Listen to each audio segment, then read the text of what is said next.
దేవుని పరిశుద్ధ నామానికి మహిమ కలుగునుగాక. ఈ అవకాశం ఇచ్చిన దేవాతి దేవునికి మొదటిగా నా వందనాలు తెలియజేస్తున్నాను. రెండవదిగా దైవజనులు మా ప్రియ సహోదరులు విలియం గారికి, అలాగే సత్యమణి పాస్టమ్ గారికి ప్రత్యేక వందనాలు తెలియజేస్తున్నాను. తండ్రి సమానురాలు దైవజనురాలు అమ్మగారికి కూడా ప్రత్యేక వందనాలు తెలియజేస్తా ఉన్నాను. ఈ రాత్రి వేళలో మీ ముందుండుట ఇది గొప్ప భాగ్యముగా నేను ఎంచుకుంటూ ఉన్నాను. దైవజనులు వేరే సంఘంలో దేవుని వాక్యాన్ని చెప్పడానికి వెళ్ళిన సంగతి మీ అందరికీ తెలుసు.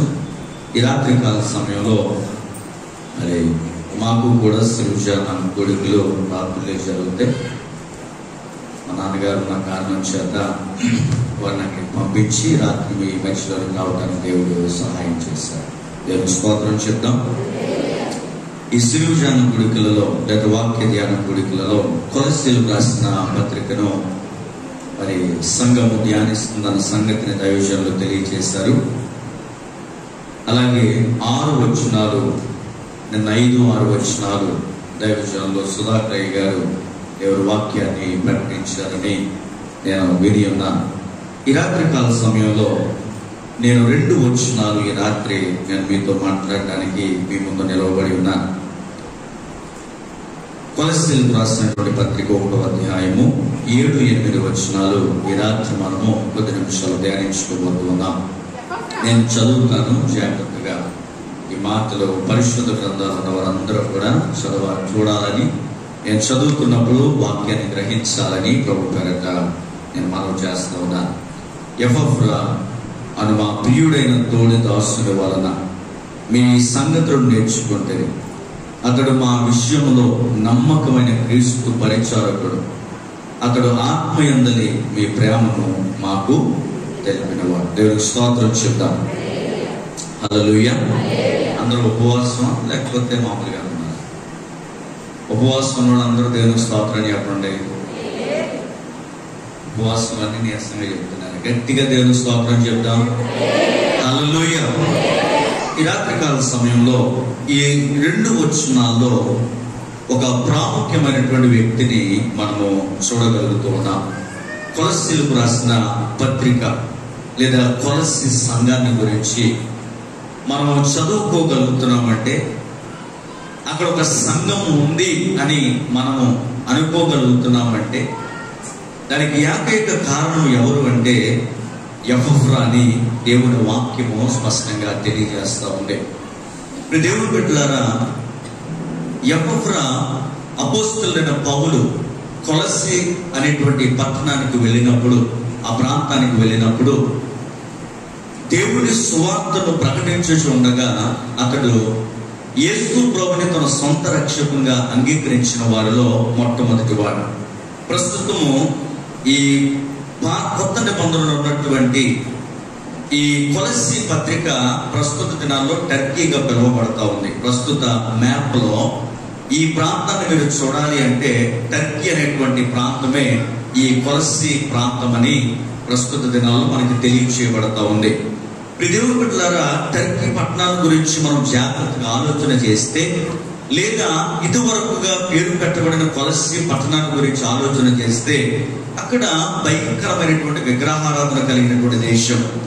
ఎవరు కూడా యేసు ప్రభుని అంగీకరించిన వారు ఆ పట్టణంలో లేరు.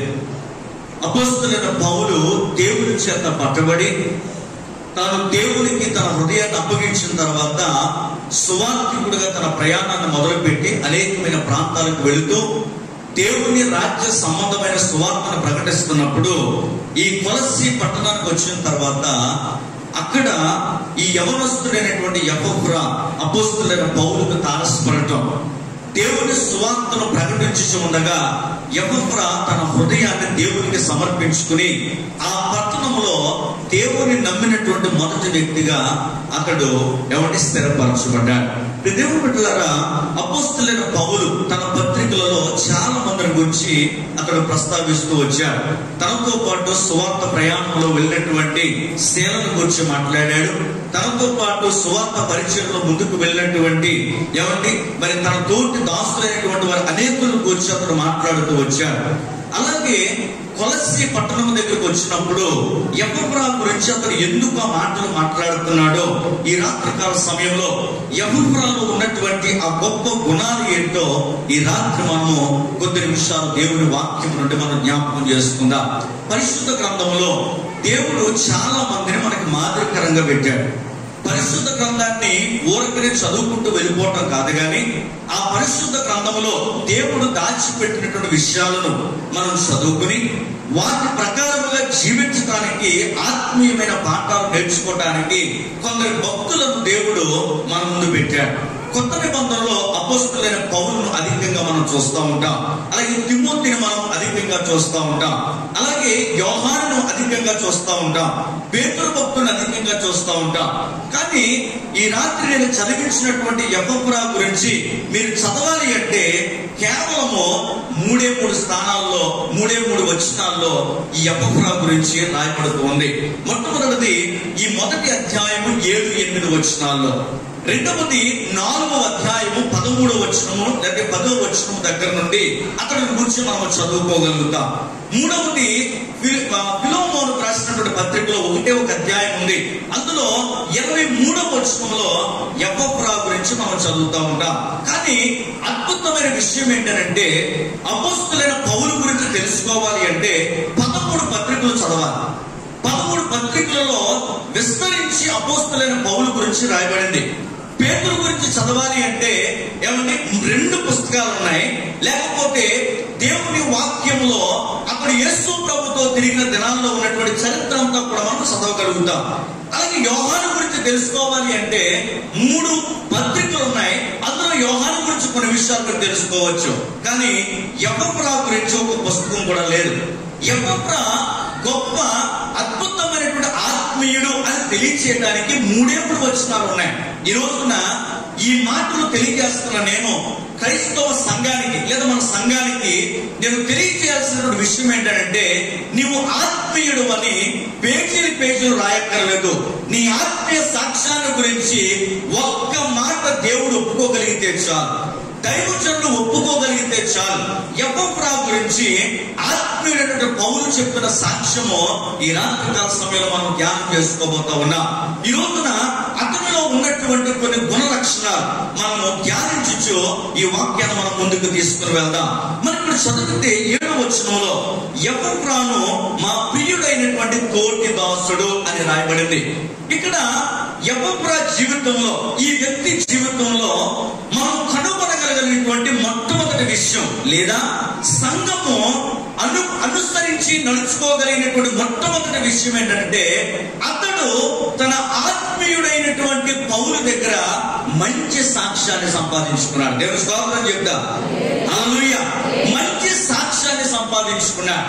ఎలాంటి సాక్ష్యం అంటే ఒక విశ్వాసి అని కాదు, లేకపోతే నేను రక్షించినటువంటి ఒక ఆత్మ అని కాదు, లేదంటే నేను అక్కడికి వెళ్ళినప్పుడు అతడు తారసపడ్డాడు, అతడు ఏదో నాకు సహకరించిన వారిలో ఒకడు అని ప్రత్యేకించి కాకుండా మామూలుగా చెప్పబడిన వ్యక్తి కాదు. అతని గురించి అపోస్తలుడైన పౌలు చెప్తున్న సాక్ష్యం ఏంటంటే నాకు ప్రియమైనటువంటి తోటి దాసుడు అని చెప్తున్నాడు. దేవుని స్తోత్రం చెప్తాం. దేవుని బిడ్డలారా, క్రైస్తవుడికి కావలసినటువంటి ఎపఫ్రా జీవితంలో నుండి మనం నేర్చుకోబోతున్నటువంటి మొదటి విషయం ఏంటంటే ప్రతి క్రైస్తవుడికి గొప్ప సాక్ష్యము ఈ లోకంలో ఉండాలి. ఈ లోకంలోనే కాదు, రెండవది సంఘములో మంచి సాక్ష్యం ఉండాలి. మూడవది దైవజనుడి దగ్గర మంచి సాక్ష్యం ఉండాలి. మనకు మనం చెప్పుకోవడం కాదు, నేను గొప్ప సాక్ష్యం ఉందండి, నాకు నా సాక్ష్యం గురించి మీరు వినలేదండి, నేను ఇలాంటి వాడినండి అలాంటి వాడినండి అని మనము సాక్ష్యం చెప్పుకోవటం కాదు, కానీ మనలను ఆత్మీయతలో పెంచుతున్న దైవజనుడు మన గురించి సాక్ష్యం చెప్పాలి. ఎలాంటి సాక్ష్యం అంటే మంచి విశ్వాసి కాదండి, ప్రియమైన విశ్వాసి అని చెప్పాలి. ప్రియమైనటువంటి దేవుని బిడ్డ అంటే ఎలా వస్తుందో సాక్ష్యము. దేవుని బిడ్డలారా, ఏదో మనము దేవుని నమ్ముకున్నాము కదా, బైబిల్ పట్టుకుని దేవుని మందిరానికి వెళ్ళి ఆరాధించుకుని వచ్చేయడం ద్వారా గొప్ప సాక్ష్యము కాదు. సాక్ష్యం ఎలా సంపాదించాలంటే మనం విన్న వాటిని బట్టి, మనం చదివిన వాటిని బట్టి మన మన జీవితంలో బైబిల్ గా మార్చుకోగలిగితే అప్పుడు ఉన్నతమైన సాక్ష్యము కనబడుతుంది. అందుకు ఒక దైవజనుడు అన్నాడు, వాక్యమును ప్రకటించి చెప్పుట కంటే నీవే వాక్యముగా మారగలిగితే అనేకులు యేసు ప్రభువును నమ్ముకుంటా. ఈ రోజు సర్పవరం గ్రామంలో దేవుడు నిన్ను ఒక ఏలికగా ఉంచాడు అంటే, దేవుడు నిన్ను ఒక విశ్వాసంగా ఉంచాడు అంటే దేని కొరకు తెలుసా? నీవు ఈ గ్రామంలో గొప్ప సాక్ష్యాన్ని సంపాదించుకోవడానికి. నీ సాక్ష్యము ద్వారా దేవుడి బిడ్డలు ఎలా ఉంటారా, దేవుడి ప్రేమ ఎలా ఉంటుందా అని లోకము మన సాక్ష్యమును చూసి వారు దేవుడి వైపు అడుగులు వేయడానికి నీ సాక్ష్యము వారిని ప్రేరేపించాలి. దేవుడి స్తోత్రం చెప్తాం. అలాగే రెండవది, సంఘములో మంచి సాక్ష్యం ఉండాలి. ఏమంటే మొదటి వరుసలో ఉండాలి, ప్రార్థనలో ఉండాలి, అలాగే దైవ భయములో మొదటగా ఉండాలి. ఒక రకంగా చెప్పాలి అంటే ఏ దైవజనుడైనా వచ్చి, అయ్యా మీ సంఘములో మంచి విశ్వాసులు, సాక్ష్యము కలిగిన విశ్వాసులు ఎవరైనా అంటే దైవజనుడు నోటి వెంబడి వచ్చే మొదటి పేరు ఎవరిదై ఉండాలో తెలుసా? నీ పేరై ఉండాలి. దేవుని స్తోత్రం చెప్తాం. కాబట్టి యెహోవా జీవితంలో మనం నేర్చుకోగలిగిన నేటి యొక్క అంశం ఏంటంటే అక్కడ గొప్ప సాక్ష్యమును తన జీవితంలో కలిగిన వాడుగా ఉన్నాడు. నా ప్రియమైన తోటి దాసుడు అని అపోస్తలుడైన పౌలు చెప్తున్నాడు. ఏమండి, పౌలు గారు ఏమి మామూలు ముఖస్తుతి చేసే మనిషి కాదు. పౌలు గారు ఉన్నది ఉన్నట్టుగా ఖండించే వ్యక్తి. ఉంటేనే మాట్లాడతాడు అంతే తప్ప ఏదో యెహోవాను 4 మాటలు పెట్టి అభినందిస్తే, యెహోవాను కొంచెం అంటే నేను పొగిడితే అతను నాకు ఇంకా పరిచయం చేస్తాడు అనే స్వార్థపరుడు కాదు. ఉన్నది ఉన్నట్టుగా అతడు మాట్లాడే దైవజనుడు. అలాంటి దైవజనుడు దగ్గర యెహోవా ఎలాంటి సాక్ష్యాన్ని పొందుకున్నాడంటే, నా ప్రియమైన సహోదరుడు తోటి దాసుడు అనగా నేను ఎలా ప్రయాసపడుతున్నానో, నేను ఎలాగా దైవ పరిచర్య చేస్తున్నానో నాతో సమానముగా అంతే పరిచర్య అతడును చేయించున్నాడు. ఈ మాట అనడానికి ఒక కారణం ఉంది. ఏంటి ఆ కారణం అంటే, అపోస్తలుడైన పౌలు సువార్తను ప్రకటిస్తున్నప్పుడు జైల్లో పెట్టబడ్డాడు, చెరసాలకు తీసుకుపోబడ్డాడు. అతనితో పాటు చెరసాలలో ఉన్నది ఎవరంటే యెహోవా కూడా చెరసాలలో ఉన్నాడు. ఏమండి, ఇద్దరు సమస్య ఒకటే కదా, ఇద్దరు బాధ ఒకటే కదా. అక్కడికి వెళ్ళిన తర్వాత నా బాధ నాది, తన బాధ తనది. యెహోవా బాధ యెహోవాది, పౌలు బాధ పౌలుది. కానీ ఈ యెహోవా చేసినటువంటి గొప్ప పని ఏంటో తెలుసా? తనకు తాను పరిచయం చేసుకోవటం మానేసి అపోస్తలుడైన పౌలుకు పరిచయం చేయడం మొదలు పెట్టాడు. దేవుని స్తోత్రం చెప్తాం. హల్లెలూయా. గొప్ప సాక్ష్యము సంపాదించాడు. ఇలాంటి మనిషిని నేను ఎక్కడా చూడలేదు. మంచి సాక్ష్యము. ఏమంటే అతను సహాయపడుతులోనే కాదు, పౌలుకు పరిచయం చేయటంలోనే కాదు, మంచి ప్రవర్తన కలిగిన వాడుగా అపోస్తలుడైన పౌలు దగ్గర సాక్ష్యాన్ని సంపాదించాడు. ఈ రోజున నువ్వు ఏదైనా సంపాదించవచ్చు. దేవుడు నమ్ముకున్నాక ఇల్లు సంపాదించవచ్చు, దేవుడు నమ్ముకున్నాక కారులు సంపాదించవచ్చు, దేవుడు నమ్ముకున్న తర్వాత నువ్వు పొలాలు సంపాదించవచ్చు, దేవుడు నమ్మిన తర్వాత వ్యాపారాలు సంపాదించవచ్చు. కానీ దేవుడు నమ్మిన తర్వాత నువ్వు సంపాదించాల్సింది ఏంటో తెలుసా? సాక్ష్యమును సంపాదించాలి.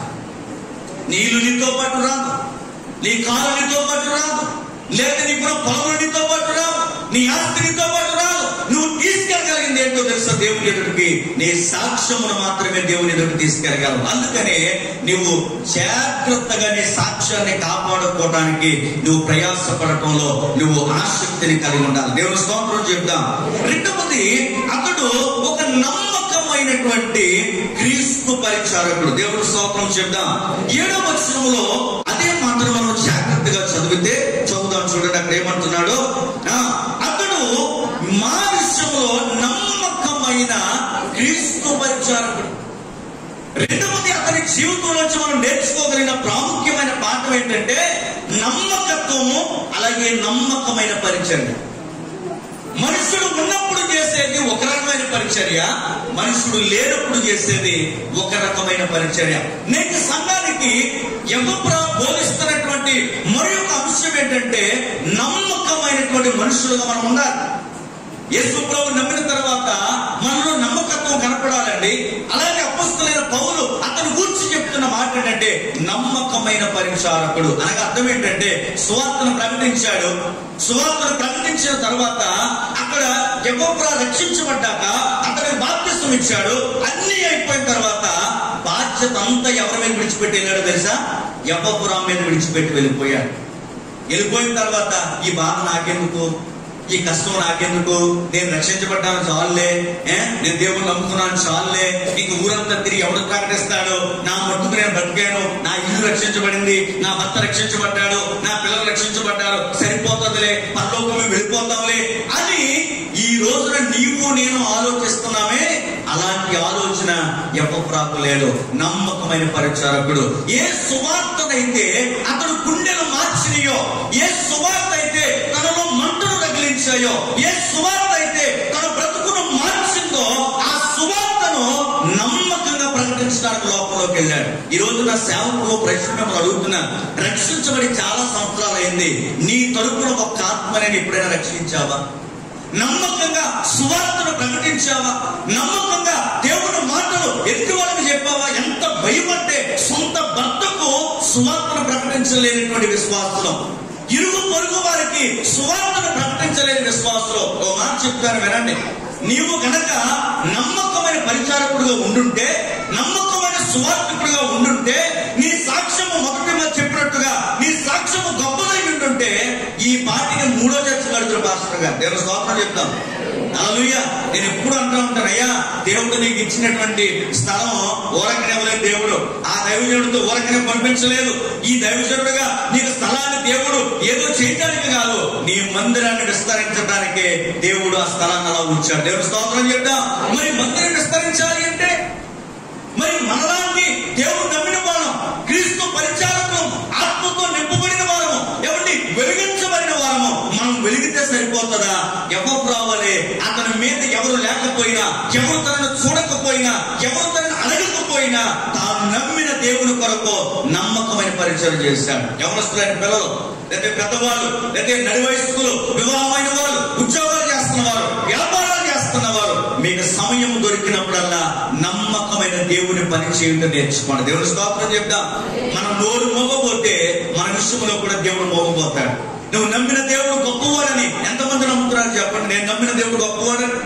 నమ్మిన వారు దేవుని స్తోత్రం చెప్పండి. నీ దేవుడు బిడ్డలారా నమ్ముతున్నావు కదా, నీ దేవుడు గొప్పవాడని, నీ దేవుడు మంచివాడని, నన్ను మార్చిన దేవుడు అద్భుతాలు చేయగలగని, మరి ఎందుకు నీ నోరు తెరిచి నమ్మకమైన సువార్తను ప్రకటించలేకపోతున్నావు? సవాళ్ళతో కూడినటువంటి జీవితం ఈ రోజున. ఏది ఏమైనా, ఎలాంటి పరిస్థితులైనా, ఎక్కడికి వెళితే అక్కడ వ్యతిరేకతలండి, ఎక్కడికి వెళితే అక్కడ అవమానాలు జరిగేవి, ఎక్కడికి వెళితే అక్కడ ఎవరి అపనిందలు వచ్చేవి. వాటన్నిటినీ తట్టుకొని అతడి పైన పౌలు లేకపోయినా నమ్మకమైన పరిచారకుడిగా ముందుకెళ్ళాడు. ఈ సంవత్సరంలో నేను ఒక తీర్మానం చేసుకోవాలని మీరు ఒక నిర్ణయం చేసుకోండి. ఏంటో తెలుసా? నాకు వీలు కుదిరినప్పుడు వ్యాపారాలు మానేయమని అంటలేదు, ఉద్యోగాలు మానేయమని నేను అంటలేదు, నీ పని మాటలు మానేయమని నేను అంటలేదు, నీ ఇంట్లో పని చేసుకోవద్దని నేను అంటలేదు. కానీ దేవుని కొరకు, సువార్త కొరకు సమయాన్ని కేటాయించి ఆ పనిని ఎలా చేయమన్నాను తెలుసా? నమ్మకంగా చేయమన్నా. దేవుని స్తోత్రం చెప్తాం. నమ్మకంగా చేయడం అంటే ఏంటి? బైబిల్ పట్టుకుని మీరు సువార్తకు వెళుతున్నారు. చాలా మంది సువార్త దళం ఉంది ఇక్కడ కదా. మీరు సువార్తకు వెళుతున్నారు. మీరు బయలుదేరేటప్పుడు మీరు ఎలా బయలుదేరాలో తెలుసా? ఈ రోజు నా ప్రయాస వ్యర్థము కాకూడదు, నమ్మకముగా పరిచయం చేస్తాను ప్రభా. ఎక్కడ కూడా విశ్వాసంతో గాని, అపనమ్మకతో గాని, లేకపోతే ఎవరైనా ప్రశ్నిస్తున్నప్పుడు అవమానంతో వెనక్కిపోవటం గాని చేయక, నేను ధైర్యముగా నమ్మకంగా నువ్వు అప్పగించిన పనిని చేస్తాను ప్రభా అని నిర్ణయించుకోవలసిన దినాల్లో ఉన్నాం. ఒక మాట చెప్తున్నాను దైవజనుడిగా, మన జీవిత కాలం, ఆయుష్కాలం ఎంతో కాలం లేదు. పరిస్థితులు చూస్తామంటే మార్పు వెంబడి మార్పు కలుగుతుంది. చాలా చోట్ల వింటున్నారు సెకండ్ వేవ్ స్టార్ట్ అయింది, ఎవరి సమయం లేదంటున్నారు. వీటికి భయపడడం కాదు. ఒక రోజున దేవుడు నేను పిలిచినప్పుడు ఆయన ఎదుట నమ్మకమైన దాసుడిగా నిలవబడగలవా? అలా నిలవబడలేకపోతే ఈ రోజు భయపడి నువ్వు దేవుని సన్నిధిలో నీ జీవితాన్ని ఒప్పుకోవడం ప్రారంభించు. దేవుని స్తోత్రం చెప్తాం. క్రీస్తు పరిచారకుడు సువార్తను ప్రకటించడంలో కాదండి, పరిచర్య చేయడంలో కూడా. ఈ రోజు నేను అంటాను, దైవజనుడు, దైవజనురాలు, లేదా సంఘములో పెద్దవారు చూస్తున్నటువంటి పరిచర్య కాదు. ఎవరు చూస్తున్నా చూడకపోయినా నేను ఎవరికి చేస్తున్నాను పరిచర్య? నేను దేవునికి పరిచర్య చేస్తున్నాను. నమ్మకమైన పరిచర్య. ఎవరు ఉన్నా లేకపోయినా. మీ అయ్యగారు మేము కేరళలో 2001వ సంవత్సరంలో జాయిన్ అయ్యాం. మేము పనిని ఎలా చేసేవాళ్ళం తెలుసా? మీ భాస్కర్ గారు, నేను ఎవరిని మొదట అంటే నేను కాదు, మొదట దైవజనుడు అక్కడ మందిరాన్ని శుభ్రం చేయడానికి ఒక టీం ఫామ్ చేసి ఆ టీం అంతటిగా కూడా ఆ మందిరాన్ని శుభ్రం చేయడానికి వెళ్ళేవాడు. నేను అంటాను ఈ రోజున, అమ్మ కృషి ఏంటంటే మా భాస్కర్ గారు పనులు అనుకుంటున్నారు మీరు, మా భాస్కర్ చెప్పేసి వెళ్ళిపోతారు మీరు అనుకుంటున్నారు, మా భాస్కర్ ఏమి చేయనుకుంటున్నారు మీరు. కానీ 4 సంవత్సరాలు ఇలాంటి మందిరాన్ని ఆ దైవజనుడు నేను బూజులు దులిపి కింద కడిగి శుభ్రంగా పరిచేవాళ్ళం. ఆ నమ్మకమైన పరిచర్యను బట్టే ఈ రోజున ఈ నమ్మకమైన పరిచర్యను దేవుడు మాకు అప్పగించాడు. దేవుడు స్తోత్రం చెప్తాం. ఈ మాటలు ఉట్టిదైతే ఏమండి, మీ సేవకు వచ్చాక అడగండి, కేరళలో మీరు దైవ మందిరాన్ని శుభ్రం చేశారా లేదా? దేవుడు పెట్టారా? నమ్మకమైన పరిచయం. మా దగ్గర ఎవరు ఉండేవాళ్ళు కాదు, మేమే ఎక్కడ పూసుకున్నా నమ్మకంగా చూడలే పాస్టర్ గారు, చెయ్యలే పాస్టర్ గారు కాదండి, నమ్మకం. ఎందుకో తెలుసా? దేవుడు ఎదుటి లెక్క చెప్పాలి. ఈ రోజున మందిర పరిచయం చేయించున్న వాడు మనుషుడు చూచుచున్నాడని కాదు, కానీ దేవుడు చూచుచున్నాడని నమ్మకమైన పరిచయం చేయండి. ఇక మూడవది మనం జాగ్రత్తగా గమనిస్తే, మూడవ అంశం ఏంటో తెలుసా? మంచి వార్తను మోసుకెళ్ళేటువంటి వారధిగా నిలవబడ్డాడు. ఈ రోజున క్రైస్తవ లోకానికి లేనటువంటి సాక్ష్యం ఏంటో చెప్పరా? సాక్ష్యం మొదట మాట్లాడాను. రెండవది అతను ఎవరి నమ్మకమైన పరిచారకుడని మాట్లాడాను. మూడవది ఇక్కడ ఏంటో తెలుసా? మంచి వార్తని మోసుకెళ్ళేవాడు. దేవుని స్తోత్రం చెప్తాం. మన బైబిల్ గ్రంథంలో 12 మంది వేగి చూడటానికి వెళ్ళారు, ఒక్కొక్క గోత్రం నుండి. అవునా కదా? ఎంతమంది తప్పుడు సాక్ష్యం చెప్పారు అమ్మా? చెప్పలేదా? తెలీదా? తెలుసు మీకు, ఎందుకంటే మీ దైవజనులను బట్టి మీకు అన్ని విషయాలు తెలుసు. ఎంతమంది చెప్పారు చెడ్డ సాక్ష్యం అమ్మా? 10 2 అనగానే డౌట్ వచ్చేసింది, ఇదిటా ఇదిటా అని. 10 మంది ఏ సాక్ష్యం చెప్పారు? తప్పుడు సాక్ష్యం. మనం వెళ్ళలేం. అక్కడ మనుషులు చూస్తే ఎలా ఉన్నారంటే పెద్ద పెద్ద ఉన్నత దేవులు, వాళ్ళ దృష్టికి మనం ఎలా ఉన్నామంట, మిడతల్లో ఉన్నామని భయపెట్టేస్తే సర్వ సమాజం అంతా ఏం చేస్తున్నారో తెలుసా? అక్కడే చంపేయపోయావా మమ్మల్ని, ఇక్కడ తీసుకొచ్చి చంపుతావా?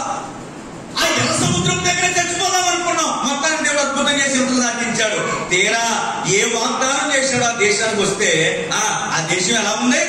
మనల్ని మిడతల్లాగా కాల్చుకుని తినేసేలా ఉందని చెప్తే యెహోషువ కాలేబులు చెప్పిన సంఘటన ఏంటో తెలుసా? అయ్యా, వారు మనుషులను చూస్తున్నారు కానీ వారికంటే మన దేవుడు గొప్పవాడు. దేవుని స్తోత్రం చెప్తాం. హల్లెలూయా. ఏదైతే దేవుడు వాగ్దానం చేస్తాడో, ఏదైతే దేశం వరకు మనం తీసుకెళ్ళడానికి దేవుడు ఇష్టపడుతున్నాడో ఆ దేశము అన్ని విధాలుగా దేవుడు మనకి ఇవ్వడానికి సిద్ధంగా ఉంది. దేవుని స్తోత్రం చెప్తాం. ఎఫ్రాలో ఉన్నటువంటి మూడవ మంచి గుణం ఏంటో తెలుసా? మంచి వార్తనే మోసుకెళ్ళేవాడు. ఇక్కడ ఏమంటున్నాడో చూడండి. ఇక్కడ ఏమండి, అతడు ఆత్మ యందలి మీ ప్రేమను మాకు తెలిపినవాడు. హల్లెలూయా, హల్లెలూయా.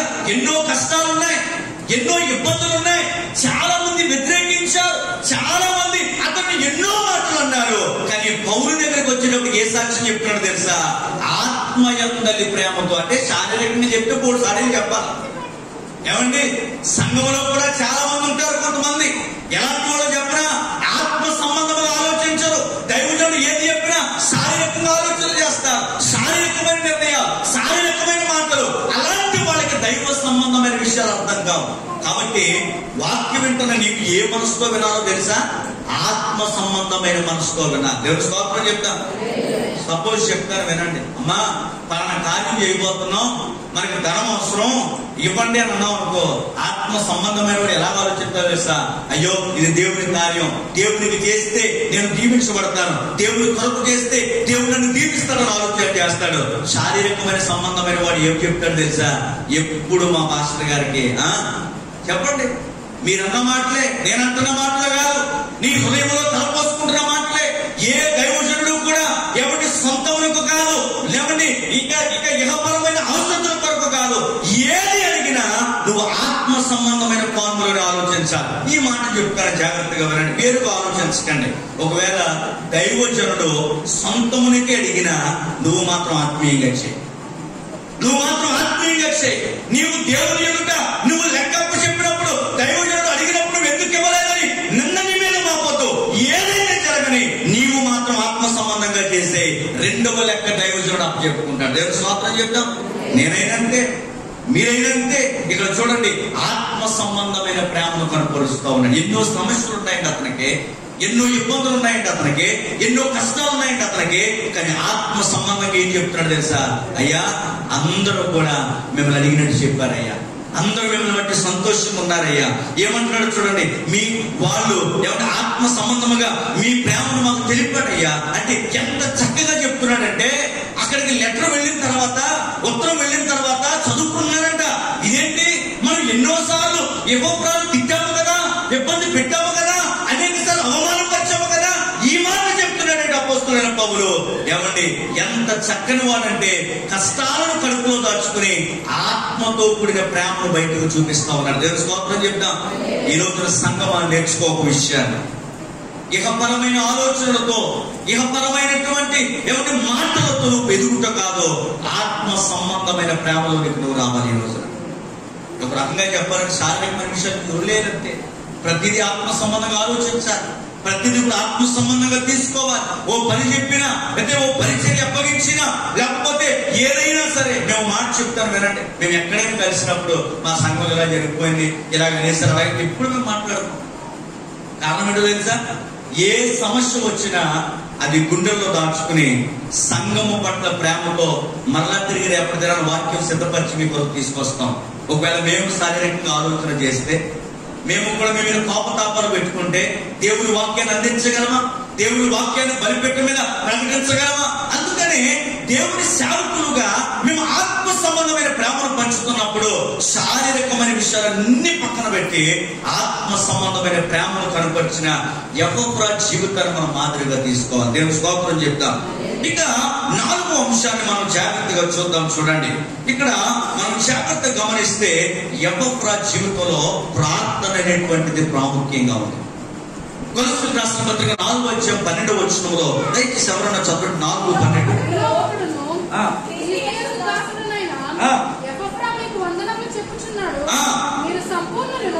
మీరు సంపూర్ణులను ప్రతి విషయంలో దేవుని చిత్తమును గూర్చి సంపూర్ణాత్మ నిశ్చయత గలవారులై నిలకడగా ఉండవలనని ఇతడు ఎల్లప్పుడూ మీ కొరకు తన ప్రార్థనలలో పోరాడుచు ఉన్నాడు. దేవుని స్తోత్రం చెప్తాం.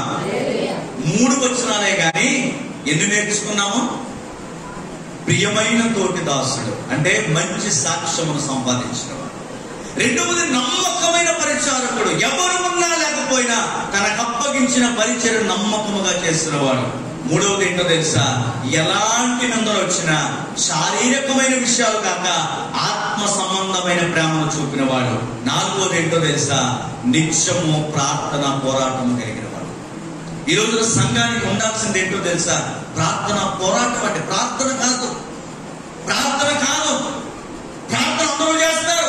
ప్రార్థన అంటే ఏంటంటే 4 అంశాలు పెట్టుకుని మోకాలు వేసి ప్రభా నా కష్టం ఇది నాయన, లేదా నా సంఘాన్ని దీవించు, లేకపోతే నా సేవకులను దీవించు, నా సేవకుని దీవించు. ఇది ప్రార్థన.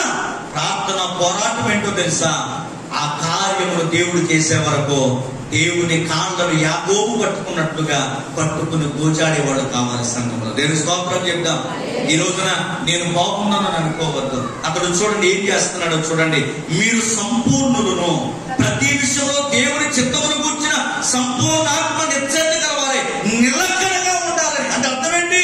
విశ్వాసంలో దాటిపోకుండా, ఎవరి నమ్మకంలో దాటిపోకుండా, ఏ మాత్రం కూడా ఇహలోక ఆశలకు జారిపోకుండా ఎవరి కొరకు ప్రార్థన చేస్తున్నాడంటే తన కోసం తాను ప్రార్థన కాదు.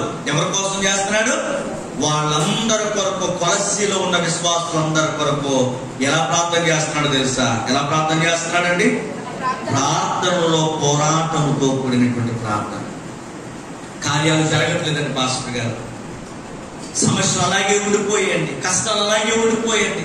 ఈరోజు ప్రభు నీతో మాట్లాడుతున్నాడు. యెహోవా చేసిన పని నువ్వు చేయగలిగితే నీ కుటుంబంలో కూడా దేవుడు గొప్ప కార్యాలు చేయబోతూ ఉంటాడు. ఏంటి అప్పనంటే ప్రార్థన పోరాటంతో ఉండాలి, పోరాటంతో ఉండాలి. యాకోబు అంటున్నాడు, యాకోబు తెల్లవారిపోతున్నాడు, నన్ను వెళ్ళిపోనివయ్యా. యాకోబు అంటున్నాడు, అయ్యా రాత్రంతా నీ కాలు పట్టుకున్నది వదిలేమంటే వదిలేడనుక. ఈరోజు నా ప్రార్థన నేర్చుకోవా, ఆత్మీయమైన పోరాటం నేర్చుకోవా. అందరినీ కూడా అవతల విడిచిపెట్టి ఎప్పుడేమి యువతలకు వచ్చి అతను ప్రార్థనలో ఉండి చేసిన పని ఏంటో తెలుసా? దేవునితో పోరాటము ప్రారంభించాడు. దేవుడే వదిలేమంటే ఏమంటాడో తెలుసా? నీవు నన్ను ఆశీర్వదించితేనే గాని నేను నిన్ను మోనను. ఈ రోజున ఎంతమంది అలాంటి పోరాటంతో కూడిన ప్రార్థన చేయగలుగుతున్నారు? అయ్యా నాకు ఈ సమస్య తీరేదాకా ప్రతి దినము దైవ మందిరానికి వస్తానయ్యా, ప్రతి దినము దైవ మందిరంలో ప్రార్థన చేస్తాను, నా స్వరం నీ గురింపజేస్తాను, నా మోకాలను నీ మందిరంలో నేను వంచి నాకున్న సమస్తాన్ని పక్కన పెట్టి ఈ విషయంలో నేను ప్రార్థన పోరాటం చేసి నేను దేవుడి దగ్గర నుంచి సాధించుకుంటాననేటువంటి ఆత్మ సంబంధమైన పోరాటం కలిగిన వాళ్ళు ఎంతమంది సంఘంలో ఉంటారు? చేస్తున్నాం వెళ్ళిపోతున్నాం. అది కాదు దేవుడికి కావాల్సింది. ప్రార్థనలో పోరాటం కావాలి. ఎప్పుడు చూడండి, వాళ్ళు సంపూర్ణతలోకి రావాలని. దేవుని స్తోత్రం చెప్తాం. వాళ్ళు సంపూర్ణమైనటువంటి స్థిరత్వంలోకి రావాలని, దేవుళ్ళలో నుంచి జారిపోకూడదని, విశ్వాసంలో కలిగే పరీక్షలలో విజయం సాధించాలని ప్రార్థనలో నిత్యము పోరాడుతూ ప్రార్థన చేస్తున్నాడు. సంగమా, నీ సంఘము కొరకు, నీ దైవజనుడు కొరకు, నీ కుటుంబము కొరకు, నీ భర్త కొరకు, నీ భార్య కొరకు, నీ బిడ్డల కొరకు ఏడవటము కాదు, వాళ్ళ నిమిత్తము ప్రార్థనలో పోరాటం చేయగలిగితే ఆ ప్రార్థన పోరాట ఫలితము నీ బిడ్డలు సమూయేలులా తయారవుతారు. దేవుని స్తోత్రం చేద్దాం. నీ బిడ్డలు ఎస్తేరులా తయారవుతారు. నీ భర్త ఎవరు సౌలు లాంటి వాడు పౌలులా మార్చబడతాడు. నీ భార్య యెజబెలు లాంటిది అద్భుతమైనటువంటి రూతులాగా మార్చడానికి దేవుడు ఇష్టపడుతున్నాడు. దేవుని స్తోత్రం చెప్తాం. చివరి అంశముగా 5వ అంశాన్ని చెప్పి నేను ముగించేస్తాను. చెప్పండి, అతడు కేవలం ప్రార్థన పరుడే కాదు. కింద నుంచి పైకి వెళ్దాం. అతడు ప్రార్థనా పరుడే కాదు, అతడు నమ్మకమైనటువంటి సువార్తికుడే కాదు, అతడు ఎవరి దేవుని ఎదుట అద్భుతమైన పరిచారకుడే కాదు. ఇప్పుడు ఎలాంటి వాడు తెలుసా? ఎక్కడికైనా సువార్తను ప్రకటించడానికి మనసు కలిగిన వాడు. దేవుని స్తోత్రం చెప్తాం. 4:13 చూద్దాం. చూడండి, అతడు మీ కొరకును, లవోదికీయ వారి కొరకును, బియ్యగా పొలివారి కొరకును బహు ప్రయాసపడుచున్నాడు. దేవుని స్తోత్రం చెప్తాం. హల్లెలూయా. తనలో ఉన్నటువంటి 5వ గుణం ఏంటో తెలుసా? ఇక్కడ కొలసియే కాదు, నేను ప్రకటించున్న ప్రాంతమే కాదు, ఎక్కడ వీలైతే అక్కడ దేవుని సువార్తను ప్రకటించడానికి పరుగులెత్తుతున్నటువంటి ఒక సువార్థికుడిగా పేరుగాంచాడు. మిషనరీ అంటారు. మిషనరీ. ఇక్కడ చాలా మంది నార్త్ ఈస్ట్ మిషనరీస్ కి వెళ్ళిపోయారు. చాలా మంది అక్కడ ప్రాణాలు విడిచిపెట్టారు. అక్కడ సువార్తను ప్రకటిస్తూ చంపబడ్డారు. ఈ రోజున మనం చెప్పుకోవాల్సింది ఎవరి గురించి తెలుసు? తోమా గురించి చెప్పుకోవాలి. 12 మంది అపోస్తలుల్లో ఒకడైనటువంటి తోమా గారు భారతదేశానికి వచ్చాడు. ఏం చేయబడ్డాడు ఆయన? సువార్తను ప్రకటిస్తూ ఉండగా మద్రాసు నుండి కేరళ వెళ్తున్న మార్గంలో బళ్ళములతో పడవబడి చంపబడ్డాడు. ఈ రోజు ఒక మాట చెప్తున్నాడు. ఎందుకు తన ప్రాణాన్ని అప్పగించాడో తెలుసా? సువార్త కొరకు తన ప్రాణాన్ని అప్పగించాడు. ఏ ప్రాంతమైనది? మన దేశము కాదు, మన భాష కాదు, మన సంస్కృతి కాదు, కానీ మన దేశాన్ని ప్రేమించి వచ్చాడు. ఎప్పుడో మనం నేర్చుకునేటువంటి 5వ అంశం ఏంటో తెలుసా? నువ్వు నీ హృదయం ఎలా ఉండాలి అంటే, నువ్వు ఎక్కడికైనా ప్రభు పిలిస్తే పరిచర్య చేసేటువంటి మనస్సును కలిగి ఉండాలి. ఈ రాత్రికాల సమయంలో ఎంతసేపు మన కుటుంబము, మన భార్య, మన బిడ్డలు, మన ఇల్లే కాదండి, కొన్నిసార్లు ఖాళీ చేసుకుని సువార్త కొరకు ఇతర గ్రామాలు వెళుతూ ఉండాలి, ఇతర ప్రాంతాలు వెళుతూ ఉండాలి. నేను చాలాసార్లు సంతోషపడేది, ఇక్కడ స్త్రీల కొడుకు పెట్టేటప్పుడు ఓ టీము మా ఇంటికి వస్తూ ఉంటది. వాళ్ళు చూసినప్పుడు అనిపిస్తూ ఉంటది, ఈ టీము వారి ఊరు దాటి బయటకు వస్తున్నారు, దేవుని పరిచర్య సువార్తను ప్రకటించడానికి రమ్మని వాళ్ళు ఊరు దాటి బయటకు వస్తున్నారు. ఇల్లు దాటి మనం బయటకు రా, కనీసం పక్క ఊరికి వెళ్ళి సువార్త చెప్పొద్దాం, మీటింగ్కి వెళ్ళొద్దామంటే అమ్మో అరిగిపోతాను, కరిగిపోతాను, నేను బయటకు రాకూడదు, నేను బయటకు వెళ్ళకూడదు, నేను బయటకు రాకూడదు. ఇలాంటి మనస్తత్వం కలిగిన వాళ్ళు ఎప్పటికీ కూడా మంచి సాక్ష్యమును పొందలేరు. దేవుని స్తోత్రం చెప్తాం. ఈ రాత్రికాల సమయంలో ఈ మాట చెప్పి నేను ముగిస్తున్నాను. నీవు దేవుని కొరకు నమ్మకమైనటువంటి వ్యక్తిగా నువ్వు ఎక్కడికి వెళ్లాల్సి వచ్చినా, ఏ ప్రాంతంలో సువార్త ప్రకటించాల్సి వచ్చినా సువార్తికుని మనస్సును కలిగి ఉంటారు. నేను అంటాను, ఎక్కడికైనా వెళ్ళాం అనుకోండి, మన నోట్లోకి వచ్చే మాటలు ఏంటంటే ఆ ఊర్లో ఏం దొరుకుతాయి, మీ మాస్టర్ గారి గురించి సాక్షి చెప్తున్నాను.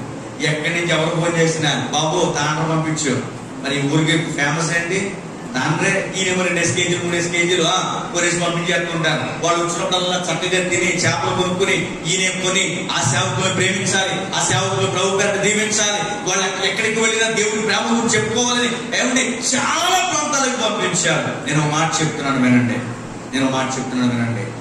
ఎక్కడికి వెళ్ళినా మన హృదయం అంతా దీంతో ఉండాలి తెలుసా? సువార్త భారంతో ఉండాలి, సువార్త మనసుతో ఉండాలి.